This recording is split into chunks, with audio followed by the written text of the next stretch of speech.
Okay, here we go. Where did I find this unbroken land?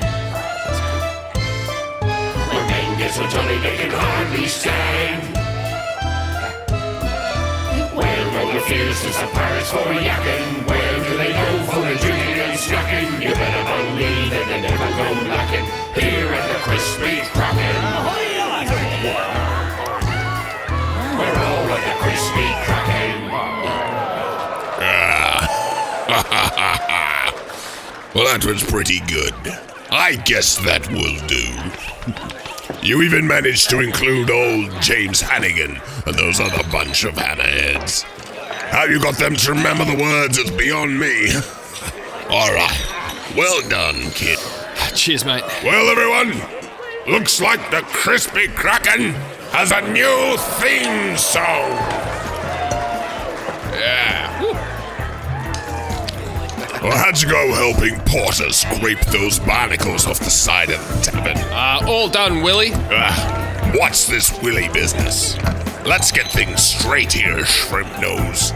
When we're in the kitchen, it's a big loud yes, chef. When we're out sailing, it's a big loud aye, aye, captain.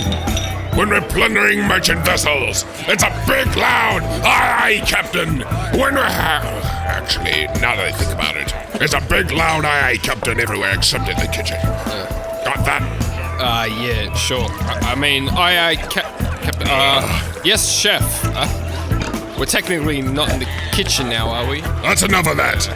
I think you did a pretty decent job with that theme song, boy. So here, you've earned yourself a nice big mug of rum.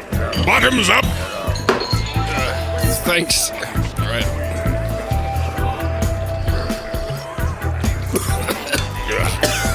Fearsome pirates, he says. All right, boy. The full moon will soon be high enough, and then you'll need to go meet the others over there. Oh. Well, what's all this nonsense about then, hey? Ahoy there, mateys! A swashbuckling evening, is it not? A fitting night for a plunder, is it not?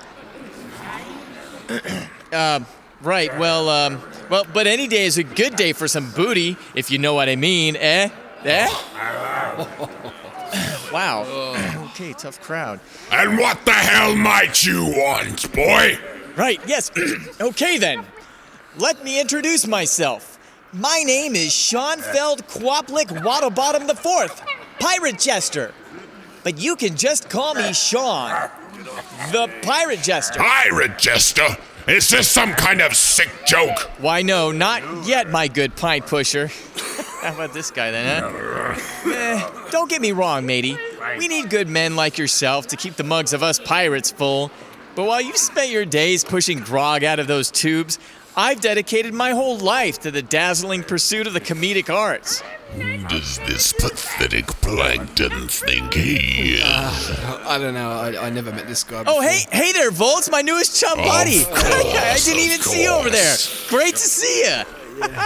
That's it. I've had about enough of this. Porter, go tell Avast the me boys hearties. to... Allow me to dazzle you with some of my finest, original, homemade laughers, aged like fine rum. All right, here we go. How do ye turn a pirate furious? Give up? You take away the P. Get it? Pirate? Irate? All right, well, how about this one?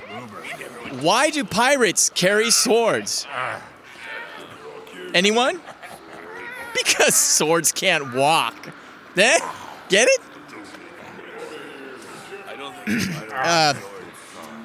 Okay, well, I got one more that's sure to bring the guffaws, inspired by our favorite barkeep over here.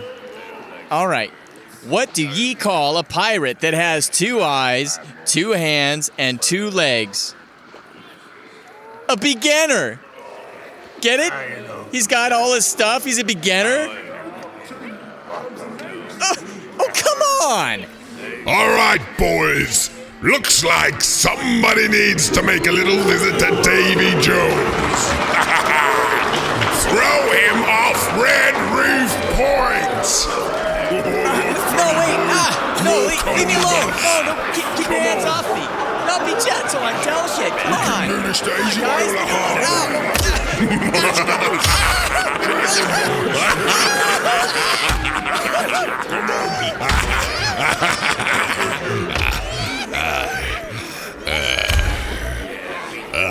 That's how you get a laugh.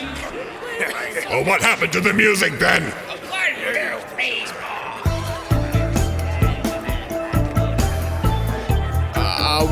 Willie, what's Red Reef Point? Let's just say, it's a place where I like to show people the natural beauty of the exposed reefs, both from a distance and up close. Okay, I do like the sound of natural beauty. Don't we all, boy, don't we all? Now, before you head up the swamp and meet the fine and dazzling Queen of Bones, how much do you know about voodoo? Well, to be honest, I'm really not a big fan of all that. I didn't ask if you were a fan. Listen closely, Shrimp Nose. Every good pirate knows they have to be ready for the unexpected when they set foot on foreign soil. Whether it's a tribe of headhunters ready to boil your gizzards and turn your pasty white skin into a blanket, or some strange hex cast upon you by the local shaman. A pirate must know all these things to be prepared in any situation. But what am I saying? I don't need to tell a fearsome pirate such as yourself all this now, do I? No, you certainly don't. Right, I'd say it's about time. The moon is strangely large today. Should make paddling up the swamp a little easier as that King Tide washes in. All right, boy. Seamus and the boys will be meeting you on the other side of the swamp. And boy, be sure to keep your arms and legs inside the boat at all times. Okay. Oh, and I almost forgot. I still don't trust you, boy. So I'm sending Bloodbeak to keep an eye on you. Who's Bloodbeak? This is Bloodbeak, my trusty parrot. That is a huge bird. He's a macaw. We stumbled upon some poachers sailing out in the mouth of the Amazon River. We sold off all our loot except for Bloodbeak here. I've never seen a parrot of such magnificent color and with such a large and powerful beak. He's been loyal to me ever since. Bloodbeak does like his birdie num-nums. Here you go, boy. Here, take a bag of these with you in case he gets hungry. Birdie num-nums? Yes, it's a fish bone and oil-based parrot snack. Actually quite nutritious. I found it's quite good at fighting off scurvy when the food runs out. Right, okay. All right, get out of there. Bloodbeak, I expect you to tell me everything when you get back. And so Voltz breathed a sigh of relief and headed out the main doors. As he walked out with Bloodbeak hovering close behind, he tried feverishly to keep a smirk from killing his cool demeanor. He had survived his first night and day working aboard the Crispy Kraken. And beyond surviving, he'd actually performed some really piratey chores like scrubbing dishes, removing barnacles from the ship's hull. Hell, he'd even written a theme song which Willie and the pirates seemed to enjoy. Ah, yes, with so much already accomplished in one day, he felt like a real pirate. But unfortunately for Voltz, it wouldn't be long until the horrors of Scum Island would start clawing their way through his paper-thin shell of confident naivety.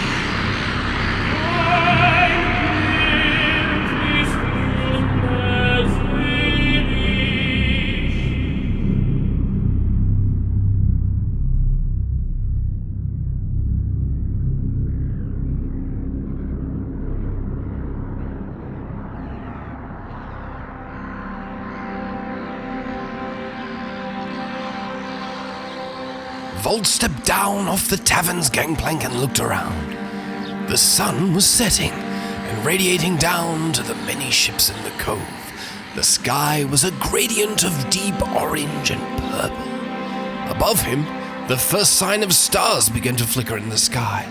On the horizon, the large storm clouds glowed in the sunlight like giant hot embers, while flashes of lightning flickered across and through them.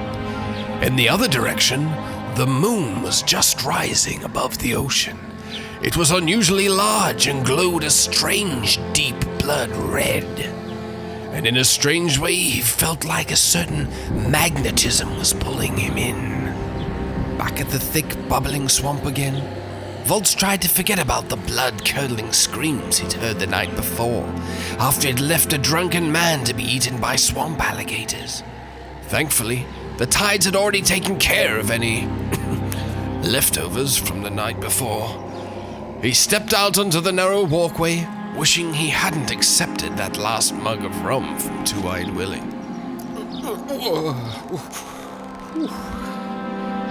With his arms out to the side, he took one step in front of the other and tried to stay focused. Was this the swamp they'd be paddling up? It was so thick he wondered if he could even drag a stick through it. Then suddenly, swoosh! The great macaw came swooping past him, beating its wings, sending a large rush of air whooshing across Voltz's body, throwing him off balance and nearly into the swamp. Stupid parrot! Up ahead on the other side of the swamp, Voltz could see a group of motley-looking pirates gathering around 3 small, strange-looking boats. The base of the boats were flat and wide and curved up at the front. Voltz had never seen anything like it in his life, and he assumed that the design was intended for gliding across the thick, swampy water. Bloodbeak the macaw seemed to have settled down next to them, which must mean that these were the men Voltz would be traveling with. He cleared his throat, puffed up his chest, and walked straight up to the men with confidence. Yeah, good evening to you fellas. Yeah, good evening. You coming with us? You? Surely not. This little shrimp nose here can't be coming up with us. Yeah, I am. I was sent here by Two-Eyed Willie. He didn't mention anything to any of you? I ain't heard nothing about this from Willie. Where are the other 2? Ain't they supposed to be 2 more coming along? I say, they better be here soon, because it's almost time to leave. I'll be here, don't you worry. I say, look at that moon. We need to be leaving very soon. I don't see what the big idea is about that there moon. I've been in the swamp all the time. Water rise just a little bit, fall a little bit. Ain't nothing these boats can't get over, though. Well, you clearly haven't been paying any attention. The King Tide that's coming tonight is going to assist us up into the swamp. If we take too long, it won't work. If we take even longer, it is going to make things very difficult for us. Pay attention, Bill. Could someone remind me why we have to take Theodore here with us tonight? Well, unless you know how to speak the language of that swamp tribe up there, we need Theodore to do the translating for us. You know that. Damn, are we going up that far, are we? We are visiting the Queen of Bones, Bill. Hasn't anyone told you anything? All I know is that Sloppy and me here, well, we just want to come and check out this swamp y'all got here. About time. All right, then, which one's this? The name's Felix Moskovich. Remember it, boys. Oh, my goodness. Where is Duncan? He was supposed to be here.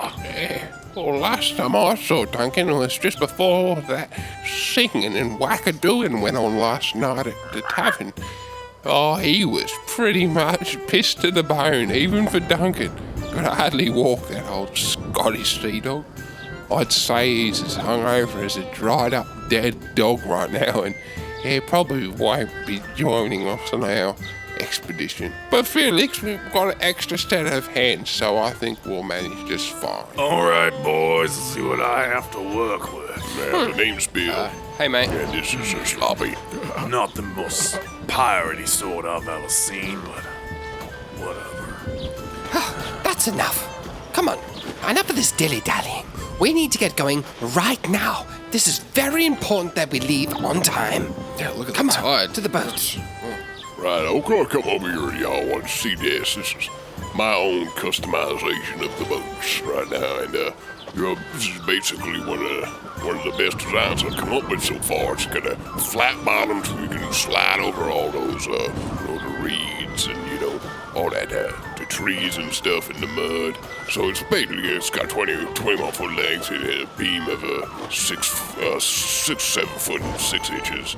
It's got pretty good capacity, I reckon. A draft hull of about 10 inches and a dry weight of only 2.75 tons. Come on. Bill, I know you're supposed to be the swamp expert, but believe me, these swamps are nothing like the Florida swamps you've probably seen. Trust me, things are going to be a little bit different around here. Well, I ain't just been to the Florida swamps. I've been in all kinds of swamps around where I come from.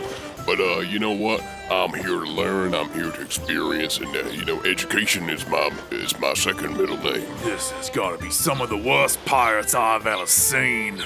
None of you seem to know what's going on around here. All right, Felix. That's enough of that. All the boats are ready to go. They're all packed, so let's just hop in and start making our way up. Awesome. Let's get going.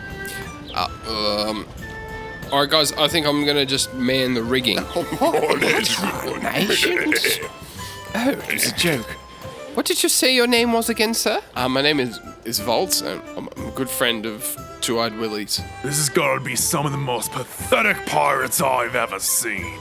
Even though Voltz had spent most of his adult life sailing aboard East Indiaman merchant vessels, being the musician, he'd never actually taken part in any legitimate seafaring, nor had he even paid any attention to what the actual sailors really did. Alright guys, well everything looks pretty sweet from my end over here, so if you need any help with some of your stuff, just let me know, and just tell me what to do and how to do it. Hey, Voltz! Yeah. Have you seen Duncan? Can't leave yet. We give 5 more minutes and we wait for Duncan. If he's not here, we're gonna have to ship out. I'm sorry, who made you Queen of the High Seas? We're leaving now. I don't want to leave without Duncan, but it looks like we're gonna have to. All right, Voltz, you're gonna have to take over his jobs. I'm gonna miss that guy. We're not even half a ship without Duncan. Yes, Voltz had already done the math. He believed that Duncan was the man he had left to be eaten by the swamp alligators the night before. Now, Voltz, not a superstitious man, but already starting to believe that his hunger-driven decisions from last night were quickly coming back to haunt him. I don't really know this Duncan guy, so you're gonna just have to tell me what he usually does. My goodness. All right, everyone in, quick. Voltz! Yeah. Voltz! Aye. I need you to tie up the back of this boat. What? You do know how to tie a carrack bend, don't ya? What? Get on it! Yes, sir. Aye. Voltz was not very experienced with tying knots, but he did know how to tie his shoelaces. Oh, yes. So he quickly tied the only knot he knew, a bow. All right. Carrot knot done. Yeah. Make sure it's tight. I've put all of our supplies in that boat. Yeah, I did a double knot. What? All right, let's get going! And so they all grabbed an oar and hopped into their custom-made flat-bottomed boats. In one boat was Felix, Theodore, and a very elderly Seamus. Felix was a veteran pirate who had recently lost his ship to another crew after a drunken night of liar's dice at the Crispy Kraken Tavern. Without a ship to use for plundering, he'd had to spend the last 5 months doing odd jobs for other pirates who were docked in the cove. He'd been saving up for a dinghy or a small sloop so he could get back out on the water again. He was disgusted by his fellow companions and was quite verbal about it. Theodore, on the other hand, appeared to be a distinguished and upright scholarly man. He'd spent most of his life studying languages and dialects and had become fluent in many of them. He developed a very rare skill that allowed him to learn new languages extremely quickly. Though he appeared much more suited to being a university professor than a pirate, he'd somehow managed to get deeply involved in the world of piracy, and was even quite a skilled swordsman. But he was very secretive about his past and the mysterious events that drove him from the ivory towers to rubbing shoulders with pirates on poop decks. And then there was the very elderly Seamus, whose ship they would hopefully have a curse removed from. Though a fierce pirate back in his day, he now sat hunched over, only a shadow of the pirate he used to be. But with the help of his sons, Seamus was still able to venture out onto the high seas and experience the joys of looting and plundering occasionally. As a matter of fact, the family crew had only just recently acquired a French ship, which had been sailing far too close to the tides of Scum Island. But to his disappointment, the crew was unable to steer the ship into the cove, possibly due to some dark French curse being placed upon it while it was being stolen. So they'd anchored the ship on the outside of the cove and were racing against time to have the curse removed so they could bring the ship into safety before another raging squall sent it to the bottom of the ocean. On the other boat was Voltz, Bill, and his companion Sloppy. Bill described himself as a boy of the bayous, a man that had grown up in the southern swamps of the North Americanas. He just recently began writing a new book titled Bayous of the World by Bayou Bill. He was traveling the world seeking out swamps and documenting them one by one, hoping to come up with the world's first complete world encyclopedia of swamp. On his journey, he was joined by Sloppy, a man of few words but with an unnatural talent for hunting alligator. Bill had hoped that by having an alligator hunter with him, it would lessen the physical load of traveling through swamps, so he could focus on the finer details of his encyclopedia. Today would be their first swamp experience outside of the Americanas.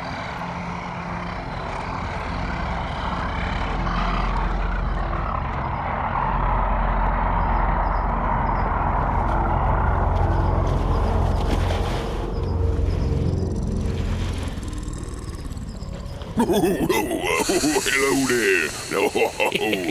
Here, look at that one, Sloppy. Now, that is a good-sized gator. I'm telling you what. Oh, just you wait, Bill. We've all seen gators that size around here. Really? Apparently, the gators get bigger and bigger the more upstream you get. Last time, one of the big ones made its way down during the monsoon. It couldn't get back up. And, well, that thing caused all kinds of troubles. Cleaned up the local dog population in a matter of hours. Crazy things. Well, I certainly wouldn't mind getting a look at one of them, that's for sure. What do you reckon, Sloppy? Get one of them, take a tooth home? I reckon these ones here are big enough. Yes, they certainly are.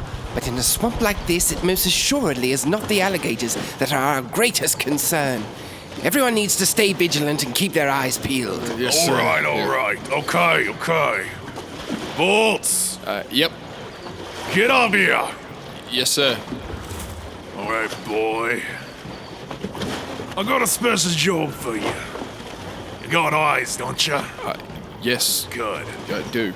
Get up to the crow's nest. I need you to keep a lookout. Son, you sound a bit confused. Ain't no crow's nest on these boats. Son of a... Keep a lookout. Very, very important you keep your eyes out. Keep my eyes out. Yes, and everyone needs to. There are a lot of dangerous things in this swamp. Okay. I need you to keep an eye out for the Gnashon. They look small from afar, but they'll sneak up on you. Yes, sir. I've Aye. heard tales of Sahugans around here, so if you see any, shout very loud. Of course I will. Yeah. Same with Skulvins. Very dangerous, so be careful. Oh, yes. Lastly, if you see any Ostricamni, you better warn someone. All right. Yes, sir. Aye. Voltz didn't have the slightest clue of what Felix was talking about, but once again, he did his best to project some form of false confidence and just hope for the best. Okay, so I've got to look out for the Szechuans, the ostriches, and... oh, what was that other one?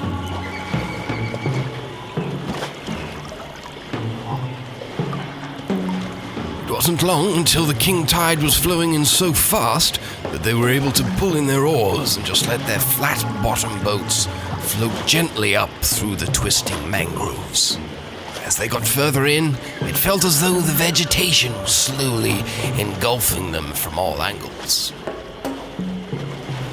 As they looked up at the glowing night sky illuminated by the blood-red moon, the silhouette of vines and branches appeared to squirm and slither. And Voltz wondered how much of it was actual vegetation and how much of it was the nocturnal creatures emerging for their feed.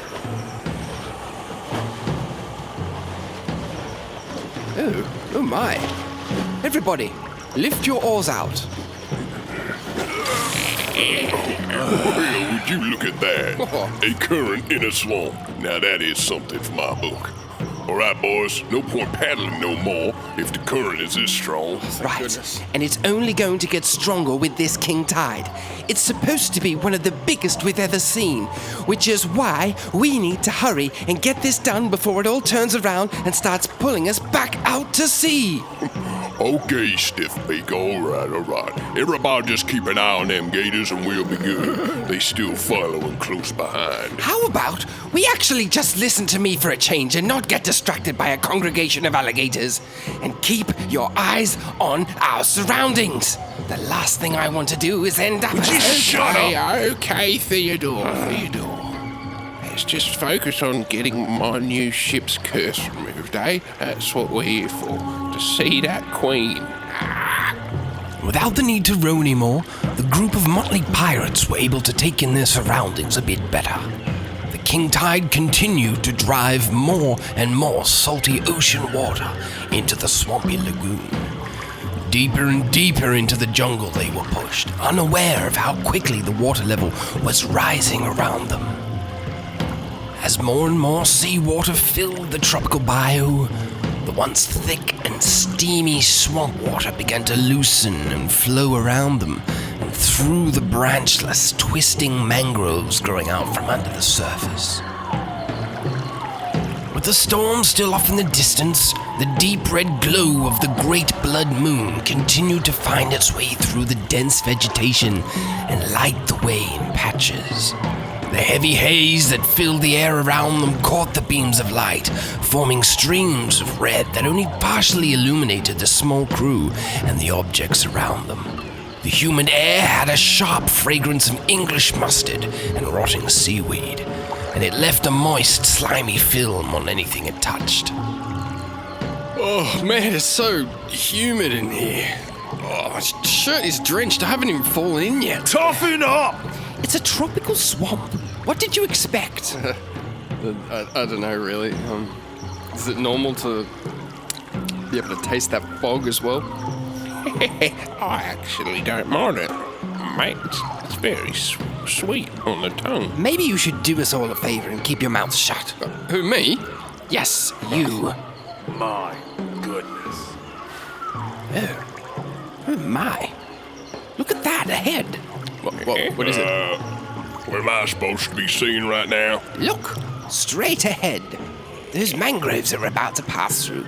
They perfectly resemble the skeletal structure of some kind of great eel or snake.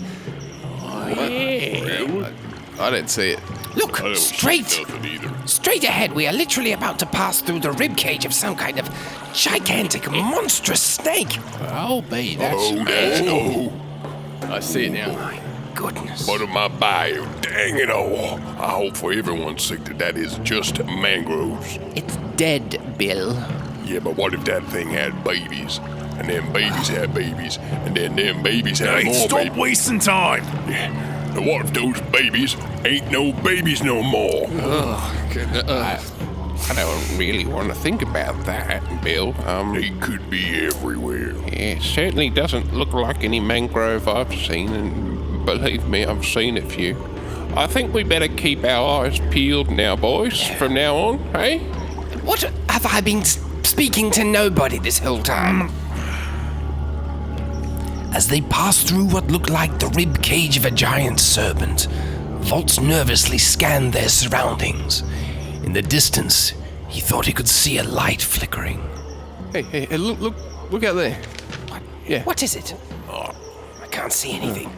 I thought I saw a light.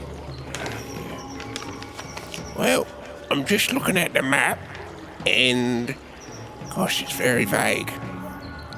There's a good chance we'll be coming up to that village that they mentioned before. A village? I think we have to go in and talk to them to get past. Yes, that's the right. Queen of Bones. Great. She's much further up.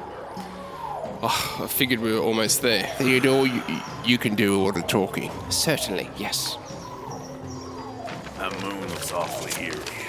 I don't like the look of it. As their boats drifted out the other end of the ribcage tunnel, they felt a change in the air. As they looked around, the surroundings appeared much less natural than before. They noticed strange objects tied to the trees, odd-shaped skulls dangling from above, markings carved and painted into tree bark which lined their swampy pathway. As the hot wind blew through the mangroves, bundles of bones rattled in the breeze like sinister wind chimes. And though the air was hot and humid, a certain chill had come over them all. Not sure if I'm liking this. Something feels a little bit off. It certainly does. Felix, you've been up here before, right? Are we on the right track here? Don't like it. Something doesn't feel right. Feel it in my bones. Hey, is that another light through there? Yeah, I reckon we're probably coming up to that village, that tribe soon. Everyone keep your wits about you. I don't like the locals around here. They give me the creeps. Well, you certainly know how to decorate a swamp, that's for sure. Get low of that one over there. That looks like a giant gator or skull, Sloppy. By now it was clear that they were leaving the wild and floating into and through somebody's private property. Almost every tree was decorated with ghastly things made from bones and wood. It seemed obvious that the decorators did not intend on making this certain entrance particularly inviting. Oh, look at the size of that skull. That's a good one. It was around about here that a certain jungle tribe controlled the waters. Attempting to pass through without their blessing had previously led to fatal consequences, and it was believed that the tribe's people had some unnatural control over the creatures that lurked in this area. In the past, it was found that bringing a significantly large offering of the carnivorous persuasion provided the best results. Seamus had arranged to give a big sack of salted meats as their offering, which he had placed in the boat carrying all their cargo. To avoid the usual confusions and chaos, Theodore the polyglot was brought along with the hope that some verbal communication could better be established, and their passing through could be swift and painless. But the swamp around them was getting so dense that very little moonlight was able to penetrate, making it even harder than ever to know what was around them. Though Felix had been up this way once before, it was common knowledge to all that the constant changing of a tropical swamp and the lack of light makes it impossible to remember any of your surroundings. Though they could hardly see where they were going, the current continued to guide them deeper into the steaming jungle. And up ahead they could make out a slight opening in the vegetation. As they passed through the archways of vines and bony decorations, they found themselves engulfed in almost complete darkness. Their boats seemed to come to a stop. Hey, what Yeah, what the That's hell's weird. going on here? What is this? I don't know. We ain't moving. Oh, we ain't moving straight. Oh, that's awfully strange. Even Bloodbeak seems to be Very freaked out. It's Can quite we get our unconcerning. oars back out and try to get out of here or something? I agree with that. Felix? I need to paddle. Felix? Is no one listening to me? Felix, you've been here before, haven't you? I don't want to talk about what's going on right now. I'm a little upset. Oh, well, that's incredibly helpful, isn't Just it? shove off. Now, you two, just hold on a second. Hello? Hello? Anybody there? Then suddenly, whoosh! Flaming lanterns began to light up around them in a circular formation, surrounding them in every direction. What is going on here? My! What just happened? I tell you what. I have no idea. That's one for the books, that's for sure. Look, it worked though, didn't it? I just had to say hello, basically. A circle of lanterns surround them and illuminated the vines and branches that formed an unnatural dome above them. The water gently swirled in circles, slowly spinning their boats around and around. They couldn't see where they came in or where they were supposed to go out. Then, a cool breeze blew across them, the lanterns flickering, and suddenly, the swirling stopped and the water was still. Whoa. This is weird. We've stopped. What happened to all the current? I don't understand how the current could just stop like that. Have we reached a high tide, maybe? No. High tide was not meant to be for another few hours. Guys, what's that over there? As they came to their senses, they could see a structure that was clearly supposed to act as a wharf. Between the two lanterns behind it, they could see an opening and a pathway. Felix stared tensely at the walkway, his knuckles white as he gripped his cutlass. Well, I'll be a safe monkeys on it. That was something. That was real something. Oh, yes, it was. Makes it all worthwhile, I'll tell you that much. Oh, good. I'm glad you're enjoying this trip. Boys, I guess this is it, right? Come on, let's tie up the boats and go take a look around. Do we have to? You are by far one of the worst pirates I have ever seen or heard of. First time I've ever agreed with you. Now, come on, tie us up somewhere. Come on, let's go. I'm gonna stay here and mind the boats. Last time, I left boats unwatched. The locals started getting their fingers a little bit too close to my goods. Things started walking off. Right, well, you better keep an eye on the cargo then. I'll just get one of you strapping young lads to collect that sack of meat for me first there, okay? Hey, hold on. Where's that third boat with the supplies? Hey, That's got all my riding material in it. You cannot. what's going on around here? Oh, no, this can't be. How did we lose an entire boat? What the mother... Oh my goodness. Mother... You useless, pathetic people. The rope must have come undone as we were going along. No. I did a double knot. Come It was super on. strong. I'm sure. Well, it sounds twice as strong as a normal knot. What does that even mean? Oh, my turkeys. Double. So it's not the knot. No. It must be that curse. Surely not. Oh, it's following us. The curse is following us again, ain't it? It definitely is. Oh no. We need to get this undone quick and fast. And very quick. I can't believe this. Oh, the sack of meat. What are we gonna give them? This just keeps getting worse. We don't have time to go back. Oh my... Did anyone forget about the tide? Lost so much time. We gotta keep going forward. I have an idea. Maybe we great. just go in and Theodore can just talk to them and we can just explain what's happened. God. Yes, Theodore can just walk in and talk to some crazy tribe. Of course I can, yes. Actually, mate, that's not a bad idea. Oh my goodness. Let's just go in and see what we can do. Theodore, we're all counting on you, mate. Oh, that's just great.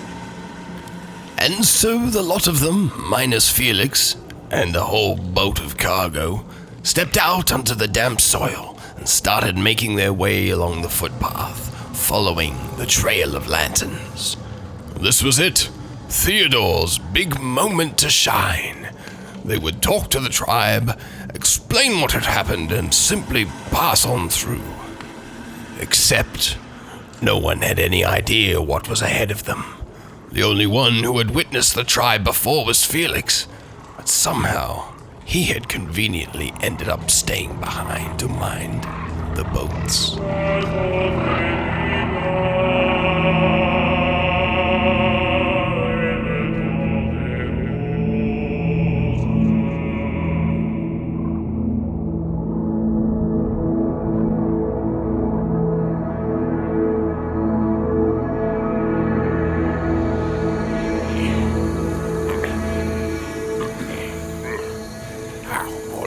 Listen. Oh, hear that? It sounds like they're having a real party out there. This might not be so bad. Oh, thank goodness. Or maybe they're expecting a bag of party food to arrive. Well, maybe we shouldn't be taking this path. Maybe we should try to scope the situation before they notice us, you know? Sneak attack. Look, the path is fine for me. I think I'm not keen to go in there.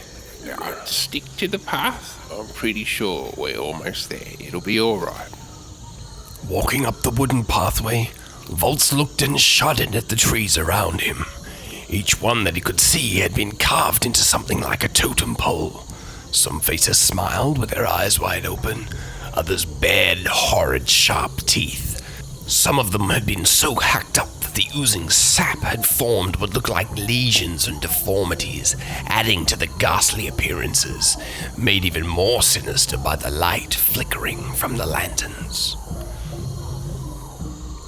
The music grew louder and louder, and before not too long, they turned a corner, and there in front of them was the tribal village. Good gracious. Flaming lanterns in every direction, houses built into trees, some high, some low, and a large walkway leading up to a giant peacock-style chair, almost like a throne, where a highly decorated man sat while monkeys fanned him with giant palm fronds. Along the path, the tribal people lined either side, poking their heads out and looking down with their bright yellow eyes to where their new visitors stood in shock at the village entrance. The people were painted in thick, clay-like paint that gave them a strange reptilian appearance. Their bodies stark naked, save for the disturbing primitive belt each person wore, holding a skull that conveniently hung over their not-so-private parts. But as intimidating as the situation was, it seemed like everyone was looking at them with big smiles upon their faces, as if they had been expecting friends to arrive at their party. Okay, I think I've seen quite enough. Let's head back to the boats right now. But before any of them could even think about what they should do, a small, bony man popped out from beside them, extending his hand as if to shake and welcome them. Oh my, where did you come from? Speak to him, Theodore. Come on, do something. Okay. Hello there. We come in peace. Do you speak English? That's a nice job, Theodore. So what did he say, Theodore? I don't know. I need time to figure this out.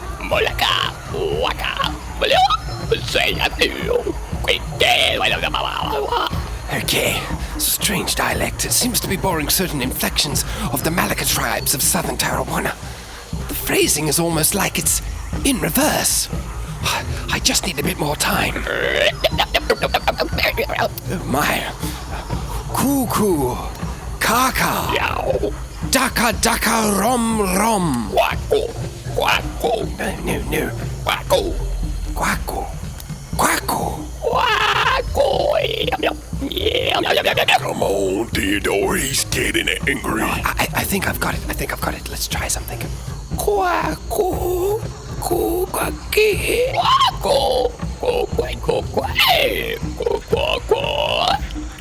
Okay.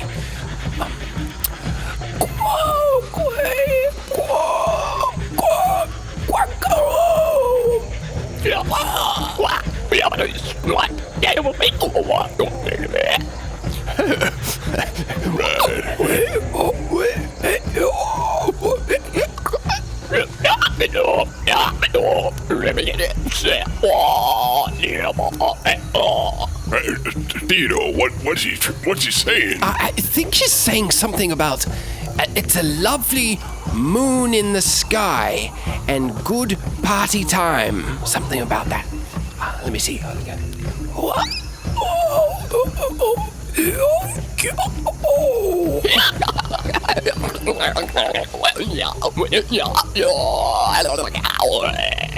What was all that about then? I said, thank you for welcoming us to party. Right.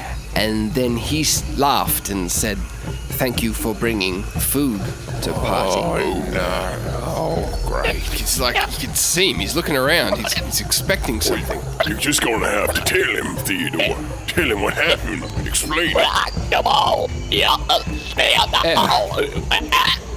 Right.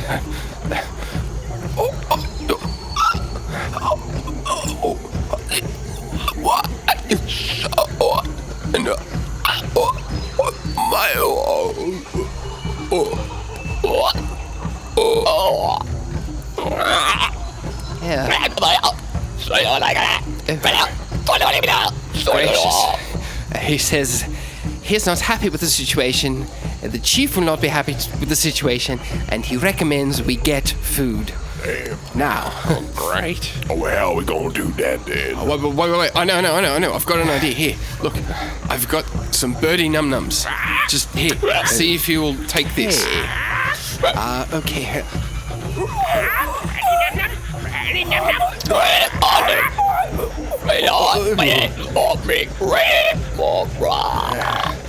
He says the large bird may be sufficient. Oh, no. I gotta get back with this parrot. Yes, this is yes. important for Two-Eyed Willie. It sure is, mate. If we go back without that parrot Bloodbeak, there's no way. You know, we got a better chance against these guys than Two-Eyed Willie, that's for sure. Keep the parrot, mate. Keep the parrot. Well, what am I supposed to tell him then? Just say that we ain't here for no party.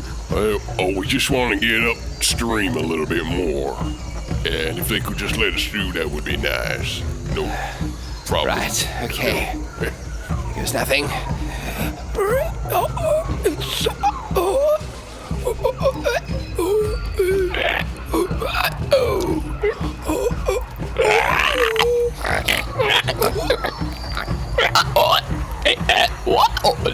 Right. Oh, that went quite well. He was quite angry to begin with, but he said, why didn't you tell us? The chief would be happy to do a cleansing ritual on you and send you on your way. Well... What the hell's all that about then? Oh, my. What did he just do? He just called the chief. Suddenly, all eyes were on the chief, the man who was sitting on the peacock chair. He stood up and slowly, step by step, walked towards them. The crowd lifted up their hands as he walked past, praising him like some sort of god. Oh, is this good or is this bad? I can't tell right now. Cleansing ritual. Oh boy, this could be anything. As the chief got closer to the group, now shaking in their boots, they noticed the very large and quite obese man was adorned in all kinds of things, from animal skins and brightly colored feathers to jewels and gold, which were all dangling from random spots where they had been pierced through his skin. As he got closer, they noticed something strange. His eyes were closed, but he had bright green eyes tattooed onto his eyelids. He stepped right up in front of them, took in a big, deep sniff as if to smell and inhale all their surrounding air, turned his head briefly to Voltz, eyes still shut, and then began to speak.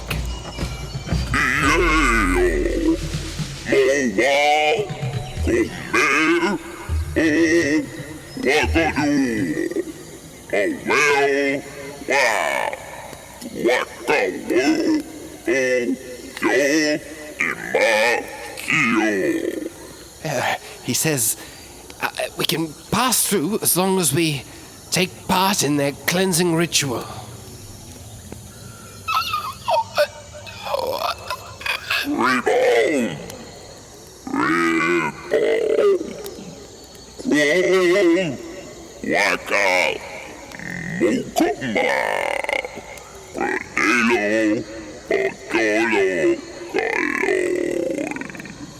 Right, well, he says he just needs to address his people and for us to not resist and to just allow them to do what they do. Well, I guess we got no choice. I don't like that.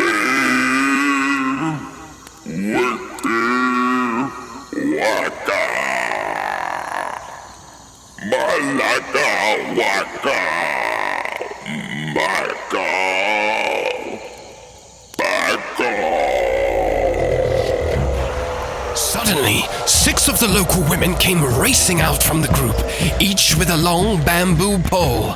They ran up to the chief, 3 on each side of him, holding the poles as to make a bed or supporting structure. The great chief threw himself back onto it, the women clenching their teeth, while the veins on their legs and arms almost burst.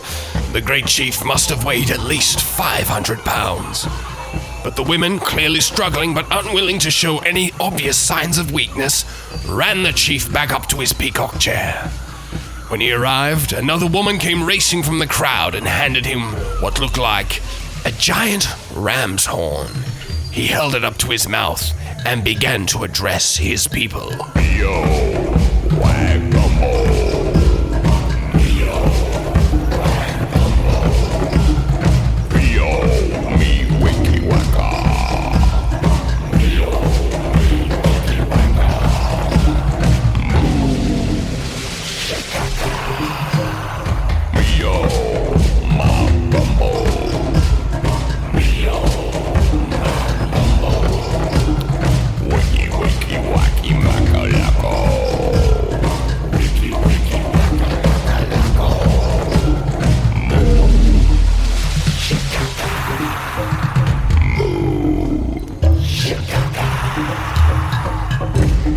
The chief put his ram's horn aside and raised his arms into the air.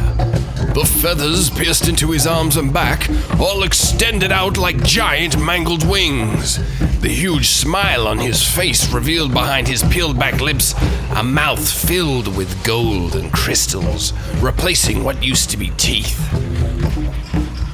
As soon as the chief had lifted his arms, a large group of tribesfolk surrounded the sailors and gestured them halfway up the main pathway, and then off to the left and up a wooden walkway which brought them up to a large platform, 20 or 30 feet above the ground.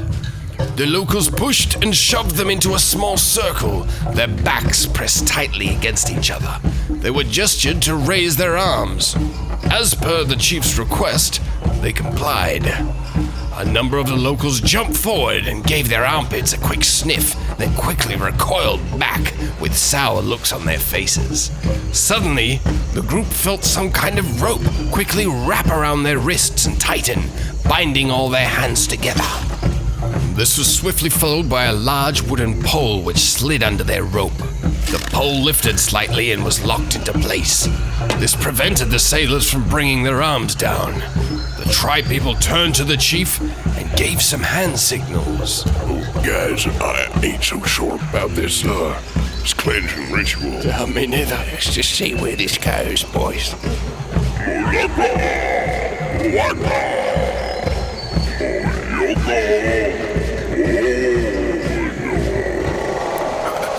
Theodore, you have to tell us what he says. Right, he said, let the cleansing ritual begin.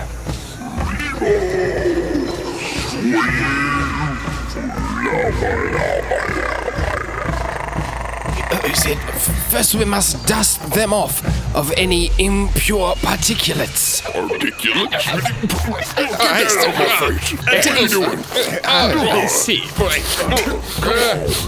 That's enough of that. Go on, get out of here.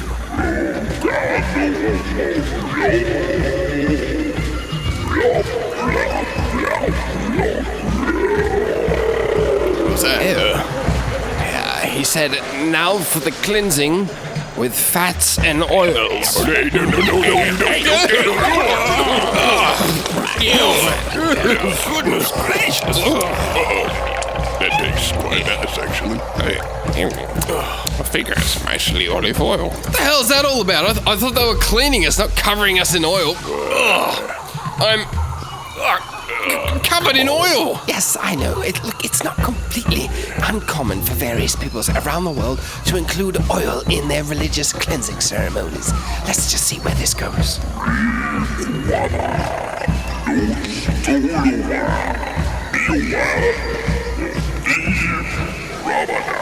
Right. Now he said, now let us proceed with the cleansing salt bath. Oh, thank goodness, and get all this oil off us. Yeah, I think I'm about 3 weeks overdue for a bath.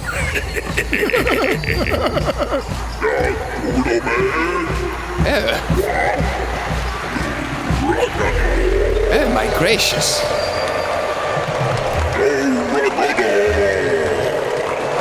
He just addressed the audience, asking them if they would like regular salt or chicken salt. Well, I prefer chicken, to be honest. Is chicken more cleansing? Yeah, what in tarnations? A group of tribespeople came racing up the walkway, together carrying a very large clay pot. As they got closer, the group felt themselves being hoisted upwards by the wooden pole under their tied hands. As they went into the branches above, they suddenly felt themselves falling straight back down again to where the giant pot had now been placed. This must be the bath for their cleansing ritual. Immediately, dozens of tribespeople brought bladders of water, which they poured into the pot the group now stood inside of. The tribe people worked so fast, the water quickly rose to the top of the pot, just below shoulder height. Then a man brought towards them a big sack of salted chicken carcasses. He tossed the bag straight into the pot and gave it a quick stir. I guess that's the chicken salt. Yeah, I'm not feeling particularly cleansed right now. I admit this is rather obtuse. What are you doing? That's not bad. That's quite a nice taste to it. Don't drink it.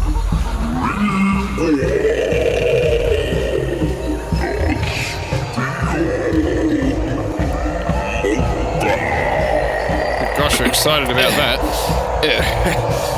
He said, and now for my special cleansing secret herbs and spices. Oh, this could be interesting. Oh, there.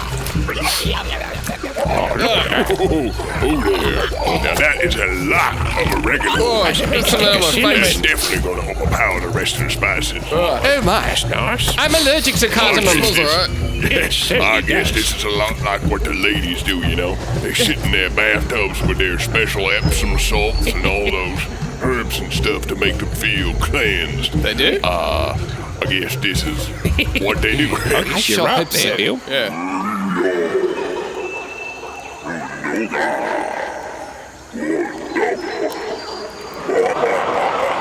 Yeah, What's so funny? he's finding it hard to speak. What's going on? What's so funny? These must be very humorous.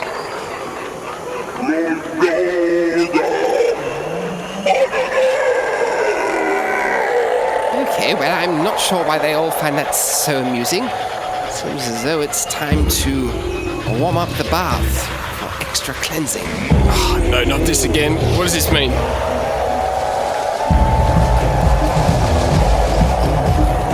Oh my, This doesn't look good. My sausages. this does not look very cleansing. They're going crazy. Oh, my word. Just like that, the tribespeople completely lost their minds. They started dancing and hollering, dashing around in all directions, picking up branches and pieces of wood. They all rushed towards the sailors, dropping the wood at the base of the pot and frantically darting back for more. Before not too long, the base of the pot was surrounded by kindling, sticks, and large lumps of wood. Okay, I think I'm done right about now. Let's get out of here. Fellas, I think we've been had. I am just super confused. Are we cleansed yet, or what?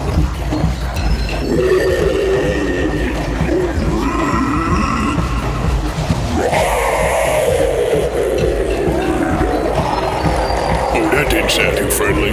Dear heavens, he just said, light the fire. Okay, we need to get out of here right now. I'm still really confused. What's going on? Look, I don't think we can get out of here as long as our hands are still tied up. Can someone just tell me what's going on here? Oh, for heaven's sake, you imbecile!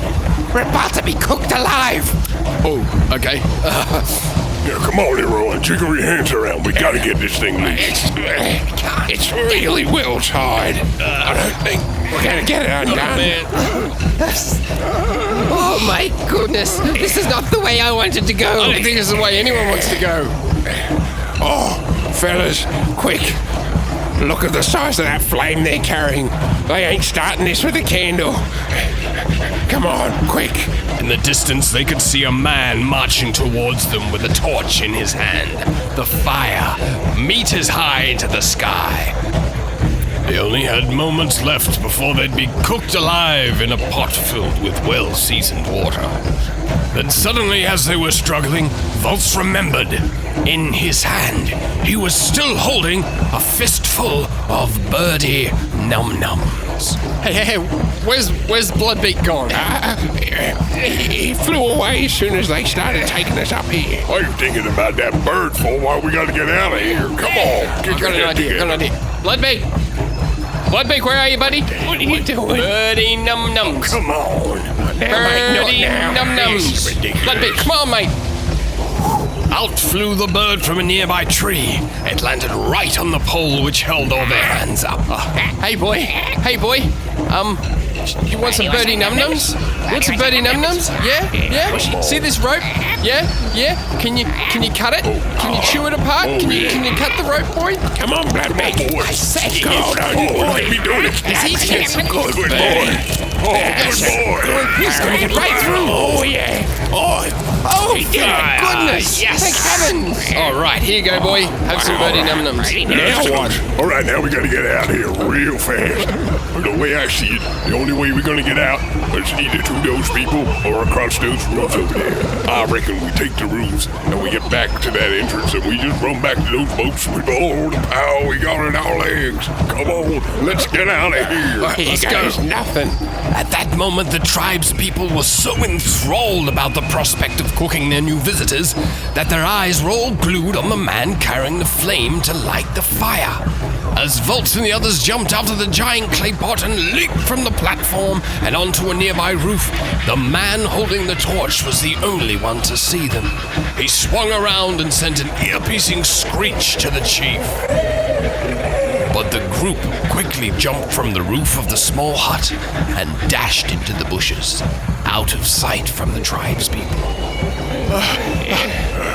I think we made it. I don't even know if anyone saw us. I can't be too sure, boy. Come on, we gotta get going. Come on, we gotta get back to the boats real fast. Really? Do not want to go through all that. No, me neither. Where did all the music go? Come on, we can't stop. Just push through all the trees this way. Come on, it's over here. Stop, listen. It seems like our food has gone walkabouts. They like to play games. Ha ha ha.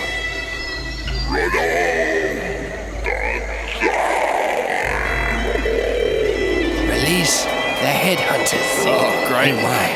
Quick, let's get going. My heavenly sausages, let's get out of here quick. Oh, so many Damn it vibes. all to hell. Stop Sloppy, can you get out front and start way, cutting all fellas. these vines Get away? here. Oh, my leg. Keep going.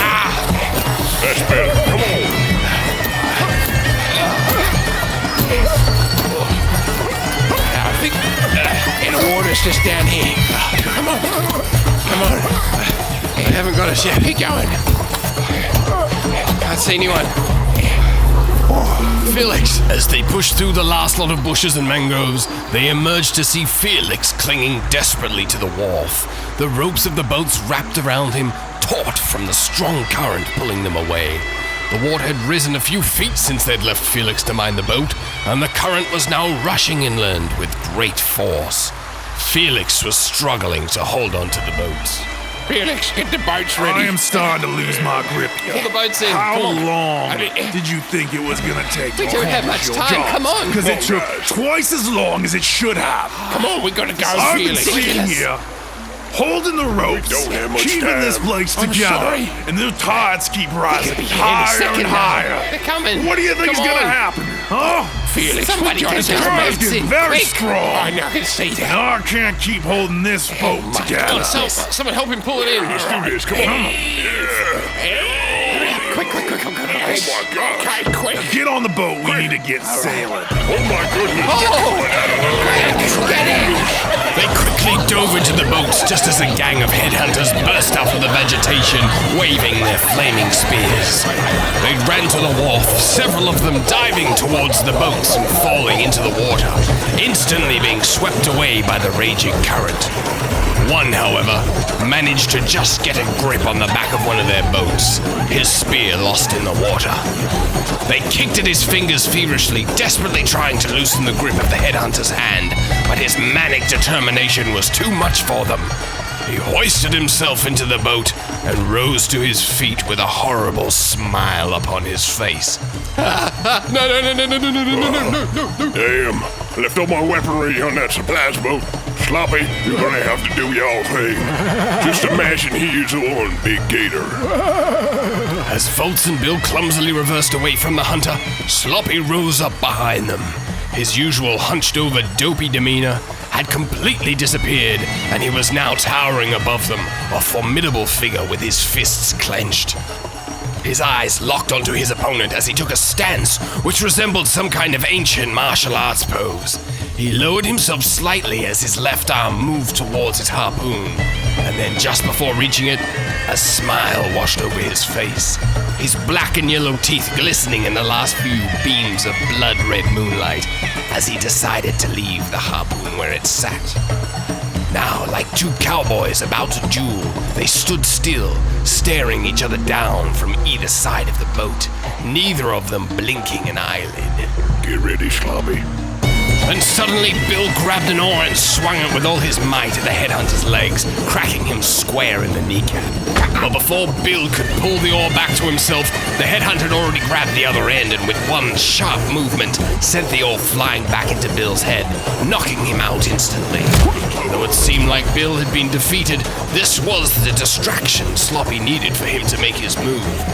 Even before the oar had hit Bill, Sloppy had already begun advancing with great speed towards the headhunter.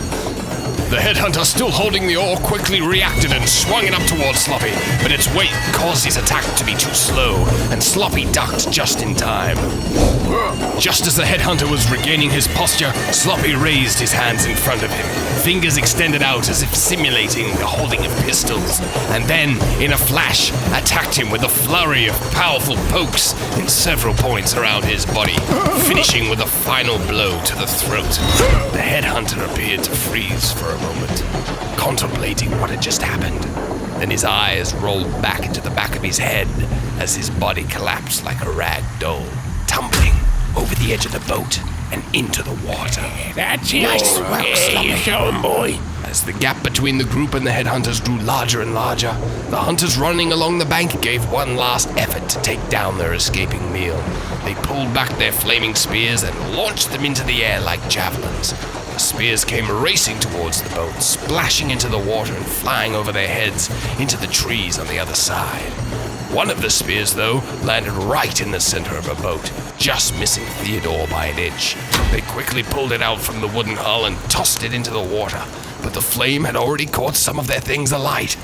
They stomped on the flames madly and reached into the swamp to scoop handfuls of water out to dump on the embers, trying to stop the fire from spreading and destroying what items they had left with them.